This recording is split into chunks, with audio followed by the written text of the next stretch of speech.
প্রিয় দর্শক, ডায়রিয়া হইলে 40% প্রায় হাত ধুইলে অথবা পরিষ্কার পরিচ্ছন্ন থাকলেই ডায়রিয়া ঠিক হয়ে যায়। আর বিশেষ করে যতদিন এই পাতলা পায়খানা রিলেটেড সমস্যা চলে, বাচ্চাকে প্রচুর তরল খাবার এবং লবণাক্ত খাবার, সল্টি ফুড এইগুলা খেতে দিতে হবে। যদি বাচ্চা বেশি বমি করে তাহলে বমি করার পাশাপাশি ওর যতটুকু খাওয়াবেন একটু ধীরে ধীরে খাওয়াবেন, একটু সময় নিয়ে খাওয়াবেন যাতে বমি না করে।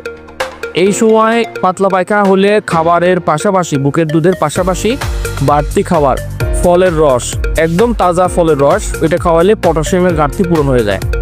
পাশাপাশি প্রোবায়োটিক, বাচ্চার গুড ব্যাকটেরিয়া উৎপন্ন করার জন্য এই সময় ডাবের পানি, চিরার মার, ভাতের মার, ফেনা ভাত, গোটা ভাত, জাওয়া ভাত আমরা বাঙালিরা যেভাবে বলি।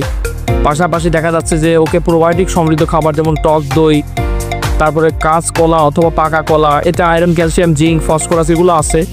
পায়খানার সাথে তো মিউকাস যাচ্ছে, আমাশা অথবা রিসেন্টলি ডায়রিয়া হইলে এই মিউকাসটা পূরণ করতে গেলে ওর পর্যাপ্ত পরিমাণ তরল খাবার দেওয়া উচিত।